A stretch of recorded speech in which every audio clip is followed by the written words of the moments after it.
Alert اپ بات نہیں ہو رہی ہے. آل سیریس میٹرز وچ از. بنگلہ دیش پہ بات کر لیتے ہیں. اس پہ بھی آپ کی ایک کتاب آئی کریشن آف بنگلہ دیش میتھس ایکسپلوڈڈ. اس میں آپ نے یہ واضح کیا کہ یہ جو ایک میتھ کریٹ کیا گیا تھا اور جس میں خاص طور پہ انڈیا کا بہت بڑا ہاتھ تھا, ایک پروپیگنڈا تھا کہ جی پاکستانی جو آرمی ہے اس نے پتہ نہیں کتنے جو ہے بنگالیوں کا قتل عام کیا اور کتنی ہی عورتوں کی عصمت دری کی, اور یہ سارے الزامات جو لگتے تھے. تو آپ کی تو یہ بڑی زبردست کتاب آئی, اس کو ایوارڈز بھی ملے اور آپ نے کافی جگہوں پہ اس کی پریزنٹیشن دی. تو اب آپ دیکھتے ہیں کہ یہ چیزیں سامنے آ رہی ہیں. بنگلہ دیش میں جو تبدیلی آئی ہے اس پہ بھی تھوڑی سی بات ضرور کیجیے. اور وہاں پہ اب تو کھلا سر عام وہ بات کر رہے ہیں کہ ہمیں پاکستان سے ریلیشنز دوبارہ سے بحال کرنے چاہیے. وہاں پہ جناح کے حوالے سے ابھی پچھلے دنوں تقریب ہوئی, بلکہ نیوکلیر ٹریٹی کی بات ہو رہی ہے کہ پاکستان کو, بنگلہ دیش کو پاکستان کے ساتھ ایک نیوکلیر ٹریٹی کرنی چاہیے. تو یہ ساری چیزیں جو ہیں, اس کا مطلب ہے کہ وہاں یہ انفارمیشن چاہے وہ آپ کے توسط سے پہنچی یا اور کہیں سے پہنچی, وہاں کے عوام تک یہ بات پہنچی ہے کسی طریقے سے کہ ایسی بات نہیں ہے. پاکستان نے ہمارے ساتھ وہ ظلم نہیں کیا جو کہ عام طور پہ جو ہے جس کو بتایا جاتا ہے. تو اس پہ آپ کیا کہتے ہیں؟ دیکھیے, میں نے جو پہلے کتاب کا نام رکھا تھا وہ یہ رکھا تھا بنگلہ دیش دی ایلیجٹمیٹ پروجنی آف انڈیا. ٹھیک ہے. تو بہت دوستوں نے منع کیا کہ آپ نے بالکل صحیح کہا تھا, یہ بالکل صحیح کہا تھا آپ نے کہ یہ اگریسو یہ نام نہ رکھے. تو پھر میں نے نام چینج کیا. بنگلہ دیش کو 100% بنانے میں انڈیا کا رول ہے. اگر میں الزامات ڈسٹریبیوٹ کروں کہ جس کے اندر ہندوستان بھی شامل ہے, جس میں مغربی پاکستان کی پولیٹیشنز بھی شامل ہیں, تو یہ کہاں ہے, یہ اس کی کیا ڈسٹریبیوشن کروں گا؟ تو I think 70% of the credit for the creation of Bangladesh goes to India alone. صحیح بات. And about 20% to Yahya Khan and about 10% to Zulfiqar Ali Bhutto. ٹھیک ہو گیا. ان لوگوں نے مل کے بنگلہ دیش کو بنایا. مگر یہ فلم کتنے دن چلنی تھی؟ 50 سال چل گئی. بہت کافی لمبا پیریڈ ہے. اس کے بعد یہ فلم نے کسی نہ کسی دن کھلنا ہی تھا. کہ یہ تو عوامی لیگ کو تو ٹوٹل سپورٹ ہندوستان سے تھے, ہندوستان کی تھی, اور عوامی لیگ نے جو 162 سیٹیں جیتی تھی وہ بھی کیسے جیتی تھی, وہ بھی کھل کے سامنے آ گیا. اور مکتی باہنی کو کس نے بنایا تھا, مکتی باہنی کو فنڈ کس نے کیا تھا, یہ بھی باتیں کھل کے آ گئی سامنے. تو آپ اس کے بعد جو ریاکشن آپ آج کل دیکھ رہے ہیں مشرقی پاکستان میں یا بنگلہ دیش میں, وہ یہ سارے جھوٹ کو کھل کے آنا. اچھا, پھر ہندوؤں کا بھی دماغ خراب ہو گیا کہ ان دا سینس انڈیا کا, کہ انہوں نے شیخ حسینہ واجد کے تھرو ایسے ایگریمنٹس کیے کہ انہوں نے جو ان کا شروع سے ارادہ تھا کہ ہم مشرقی پاکستان کو علیحدہ کروا کر اس کو اپنا ایک ذیلی ملک بنا لیں گے, جیسے انہوں نے بھوٹان کو بنا لیا. ان کا ارادہ تو بھوٹان بنانے کا تھا. اچھا, حالانکہ اور یا نیپال بنانے کا ارادہ تھا, مگر وہ یہ بھول گئے تھے کہ یہ تو ہیں تو مسلمان, اور کبھی نہ کبھی ان کے اندر سے کوئی حق کی بات نکل پڑے گی, اور وہ جب حق کی بات نکلی ہے تو اب وہ ہندوستان کے کنٹرول میں نہیں رہے. یہ بہت بڑی اسٹریٹجک ایک لاس ہوا ہے ایک طرح سے انڈیا کو. آپ دیکھیں کہ اتنے millions and billions of dollars جو ہیں اس کی انویسٹمنٹ ان کی ایک طرح سے ضائع ہوئی اب وہاں پر, اور اب جو نئی رجیم وہاں پہ آ رہی ہے اس میں تو واضح نظر آ رہا ہے بہت حد تک کی فنڈنگ امریکہ کی بھی تھی بنگلہ دیش کو بنوانے میں. اچھا جی, اور اس میں چین نے ہمیں بہت منع کیا تھا کہ آپ نہیں لڑیں, آپ ان کے ساتھ سیٹل کر لیں معاملہ. مگر یحییٰ خان یہ نہیں کرنا چاہتا تھا, بھٹو خان یہ نہیں کرنا چاہتا تھا. اور بھٹو نے مشرقی پاکستان بنگلہ دیش کو ایکسیپٹ کیوں کروایا, کیونکہ اور بنگلہ دیش کو اگر بنگلہ دیش کو پاکستان ریکگنائز نہیں کرتا, بنگلہ دیش کبھی یونائٹڈ نیشن کا ممبر بن ہی نہیں سکتا. صحیح بات. پاکستان نے بنگلہ دیش کو ریکگنائز کیا تھا ان فیبروری 1974, جبکہ سعودی عرب نے, اور سعودی عرب میں اس زمانے میں شریف گورنمنٹ تھی, سعودی عرب نے اور چین نے دونوں نے پاکستان کو کہا تھا کہ اس کو ڈی ریکگنائز کر دو, ہم اس کو یونائٹڈ نیشن کا ممبر نہیں بننے دیں گے. ٹھیک ہو گیا. انفیکٹ سعودی عرب نے چین اور پاکستان کے کہنے پر ریکگنائز کیا ان اگست 1974, اور چائنا نے سب سے آخر میں ریکگنائز کیا. ٹھیک ہے. اور اگر یہ بھٹو کا پرابلم یہ تھا, اتنی جلدی کیا تھی ان کو آخر, اس کی وجہ یہ تھی کہ اگر جب تک کہ بنگلہ دیش بنتا نہیں تو اس کی گورنمنٹ پاکستان میں لیجیٹیمیٹ نہیں تھی. اس کو تو 84 سیٹیں ملی تھی. 84 سیٹیں تھی. صحیح بات. تمہارا کیا حق ہے؟ صحیح بات. اس نے کہا یار اس کو علیحدہ ہی کر دو. جب یہ علیحدہ ہی ہو جائے گا تو پاکستان میں جو بچ گیا ہے اس کے اندر تو میری میجورٹی ہے. تو اتنا بدماش شخص اس نے جتنا نقصان پاکستان کو پہنچایا ہے, اللہ تعالیٰ نے اس کو اور اس کی اولاد کو کیا کیا سزائیں دی ہیں زرداری کے طور. ایسا ہی اور انہیں نسل ختم کر دی. ڈاکٹر صاحب یہ سارے مسائل تو ہم نے ڈسکس کیے, اور اگین بہت گمبھیر مسائل ہیں, امریکن انفلوئنس بھی ہے, ہمارے اپنے لوگ بھی بکے ہوئے ہیں. اب وے فارورڈ کیا ہونا چاہیے؟ پاکستان کو تو ہم نے بچانا ہے, جو بچا کچا پاکستان ہے. پاکستان سے بہت سے لوگ مایوس ہو گئے ہیں. آپ کی اچھی بات یہ ہے کہ آپ ابھی تک مایوس نہیں ہیں, ابھی تک پاکستان کے ساتھ کمیٹڈ ہیں, اور بھی کچھ لوگ ہیں, ہم بھی کوشش یہی کر رہے ہیں کہ پاکستان کے اندر کوئی بہتری آئے. پاکستان کی ایلیٹ ہے, اس کو پاکستان کی پرواہ نہیں ہے, پاکستان کے اداروں کو پاکستان کی پرواہ نہیں ہے. تو پھر پاکستان کا پرسان حل کیا کون ہوگا اور کیسے یہ بہتری ہوگی؟ سولوشن یہ ہے کہ ہمیں یہ بات ثابت کرنی پڑے گی کہ امریکہ ہمیں انٹرفیئر کرتا ہے, اور ہمارے لیڈر خریدتا ہے, اور ہمارے بیوروکریٹ خریدتا ہے, ہمارے جرنیل خریدتا ہے, ہمارے جرنلسٹ کو خریدتا ہے, ہمارے میڈیا ہاؤسز کو خریدتا ہے, ہمارے ججوں کو خریدتا ہے, اور ان کو ایکسپوز کرنا پڑے گا. اور ان کو ایکسپوز کر کے ان کے ساتھ وہی ہونا چاہیے جو اور ہونا پڑے گا جو کلچرل ریولوشن میں چین میں ہوا تھا, جس کے اندر چین میں تو کہتے ہیں کوئی 15 کروڑ لوگ قتل ہوئے. یہاں پہ 15 کروڑ کی ضرورت نہیں پڑے گی. میرا خیال ہے کہ 50,000 سے لاکھ آدمیوں میں قتل ہونا ہے, جس کے بعد امریکہ کی صفائی ہوگی. اور امریکہ کی کسی نے پوچھا بھی تھا امریکہ میں کسی سے کہ آپ کے بڑا مزیدار انٹرویو ہے کہ بتائیے کہ امریکہ میں کوئی کیوں نہیں آتا. کہ جی امریکہ میں کوئی کیوں اس لیے نہیں آتا کیونکہ اس کے یہاں کوئی امریکن ایمبیسی نہیں ہے. امریکن ایمبیسی جہاں دنیا میں ہے وہ سب یہ گندی کرتے ہیں. تو ہمیں یہ بات ثابت کرنی پڑے گی, اور ہمیں چین کی طرح ایک پوزیشن لینی ہوگی کہ ہم امریکہ سے لڑ نہیں رہے, امریکہ سے دھندا کریں گے, بزنس کریں گے, مگر تمہیں ہم کوئی پاکستان میں رائٹس نہیں دیں گے. ٹھیک ہے, ہم تمہیں پاکستان میں کسی بندے کو پاکستان کی فوج کے جرنیل جو وہاں ٹریننگ کے لیے جاتے ہیں وہ رکنے پڑیں گے. لیکن اس کے لیے تو پھر ہمیں دیکھیں نا, تو کوئی طاقت استعمال کرنی ہوگی نا. اب طاقت وہ پیپل پاور ہے ایک ہمارے پاس. طاقت استعمال کرنے کے لیے جب آپ یہ بھی ثابت کر دیتے ہیں نا چیزیں جو میں نے آپ سے کہی ہیں, تو پھر آپ کہتے ہیں کہ جو امریکہ کا یار ہے وہ غدار ہے, اور آپ غداروں کی شکلیں دکھاتے ہیں, اس میں ڈرتے نہیں ہیں. صحیح ہے. اور بتاتے ہیں کہ کس طرح سے جسٹس گلزار جس دن ریٹائر ہوا ہے chief of justice of Pakistan, اس دن کیسے بھاگا امریکہ. امریکہ میں کیا کرتا ہے یہ کیا ہم نہیں پتا کر سکتے ہیں.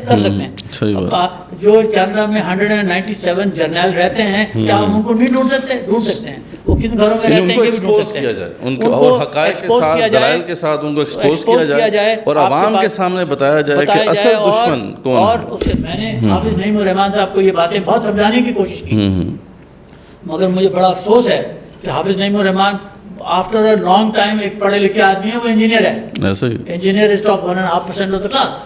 ان کو بات میری سمجھ میں بھی آ گئی تھی. میرا خیال ہے کہ اب وہ ان کو امریکہ پیسے نہیں دیتا, اور اگر دیتا بھی ہے تو اس کو پر حافظ نعیم میں اتنی عقل ہے, لیاقت بلوچ میں شاید نہ ہو, مگر حافظ نعیم میں ہے.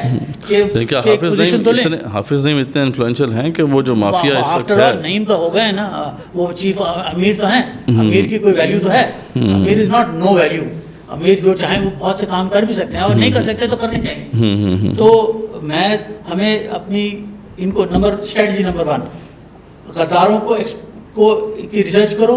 ٹھیک ہے, ریسرچ کر کے دلائل کے ساتھ ایویڈنسز کے ساتھ ان کو ایکسپوز کیا جائے, اصل چہرے عوام کے سامنے لے کے آئے جائیں. امریکہ کا پاکستان میں رول کو بتاؤ, اور اس کے بعد پیپل پاور کے تھرو ان لوگوں کو ان کو اٹیک کرو.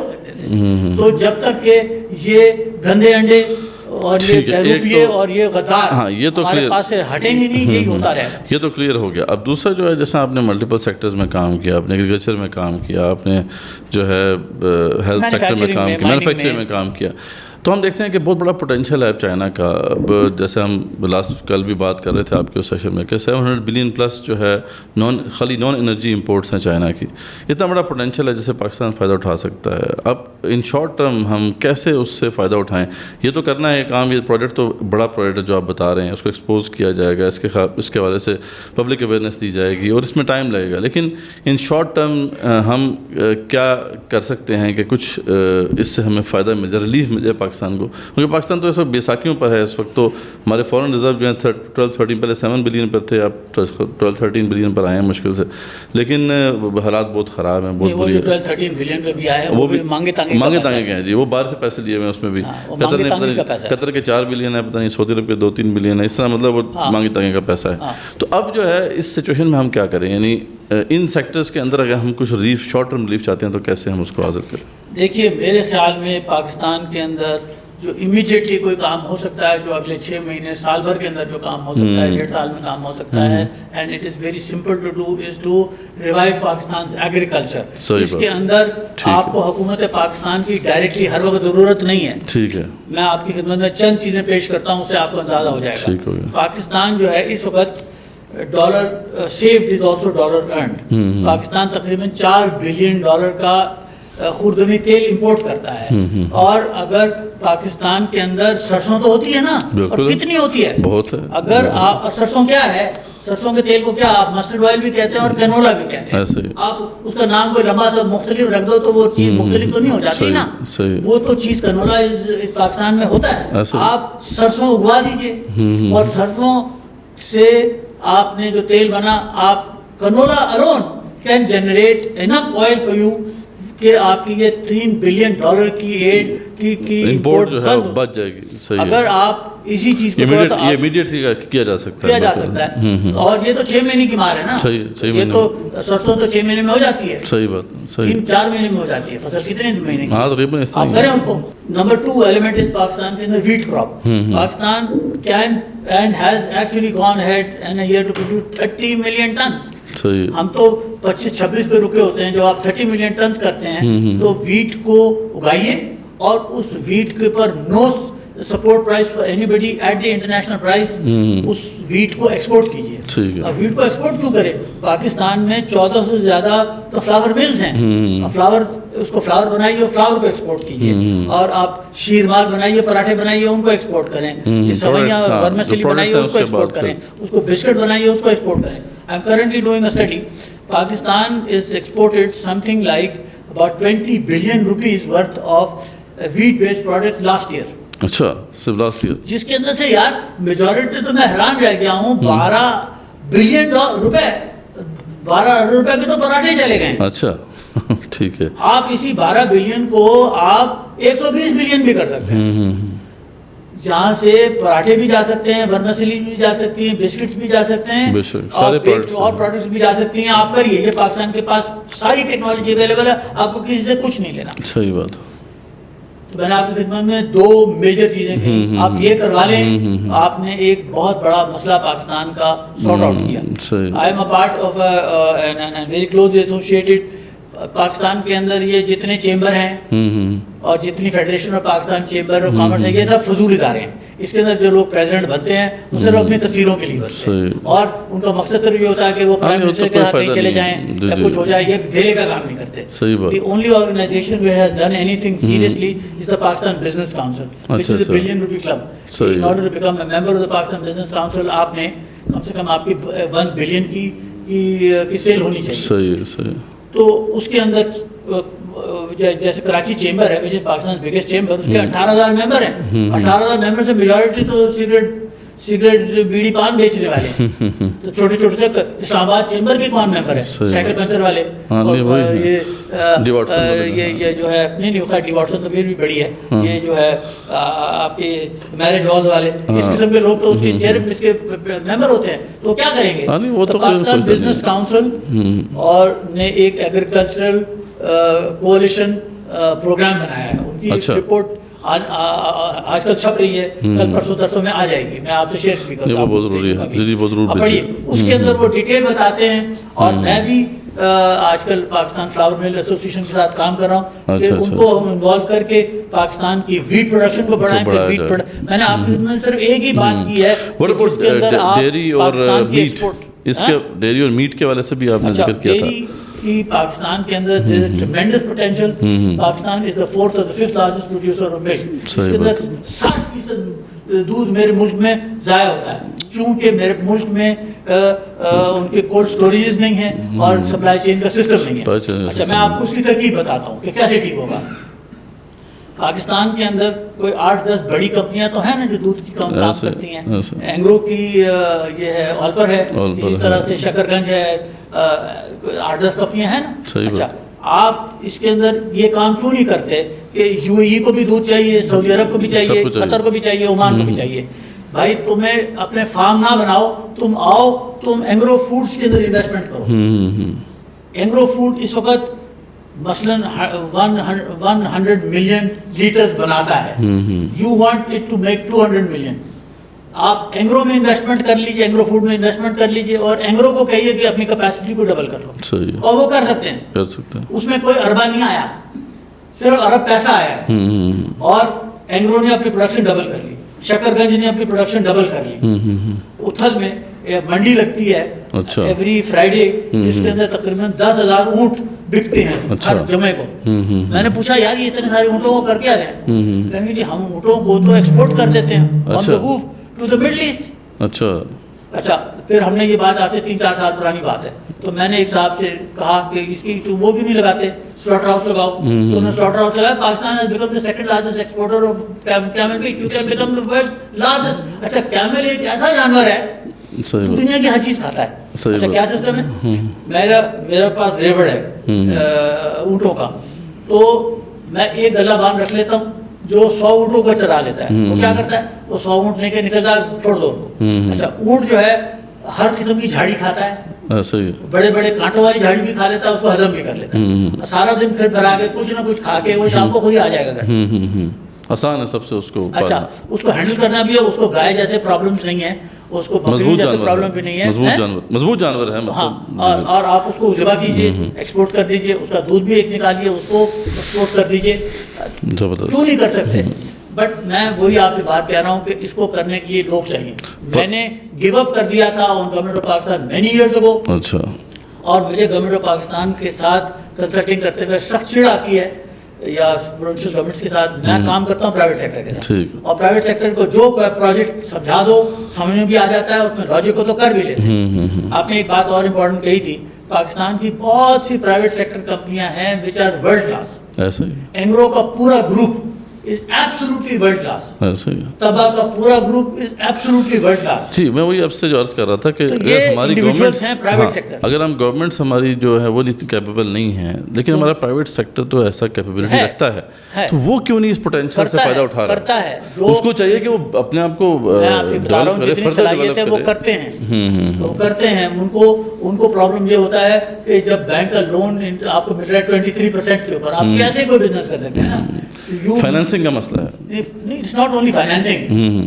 There are 34 agencies of the government of Pakistan and the federal provincial governments who take rishwat from you on an annual, half yearly, quarterly, monthly, weekly اور daily basis. اللہ اکبر.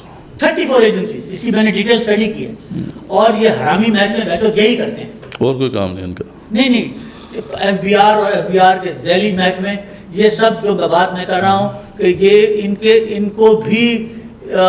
کو بھی expose کر کے ان کو بھی ٹھکانے لگانا پڑے گا. صحیح. بس 2 اور چیزوں پہ ہم بات کرتے ہیں, پھر کنکلوڈ بھی کرتے ہیں. Minerals and mining and I T and A I. یہ منرل اینڈ مائننگ کا ایشو یہ ہے کہ یہ it's a provincial subject.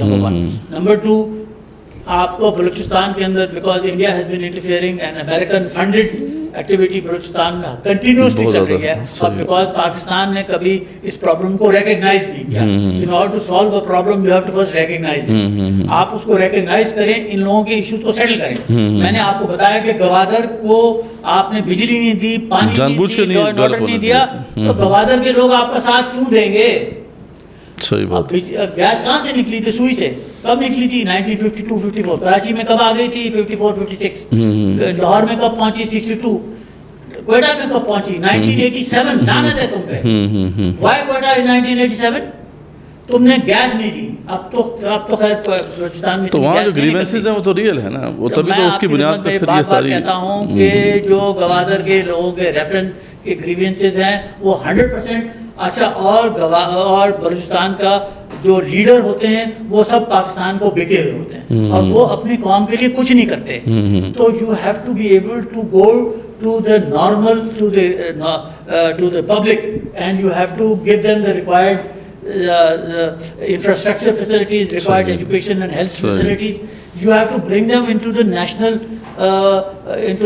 flow, جو نہیں کیا تو وہ جب تک نہیں ہوتا آپ کہتے ہیں کہ اس کے اندر ہم نہیں، وہاں بلوچستان میں نہیں ہو سکتا، بٹ کے پی میں ہو سکتا ہے. کے پی میں بھی بے انتہا پوٹینشیل ہے، اور کے پی میں ہو سکتا ہے.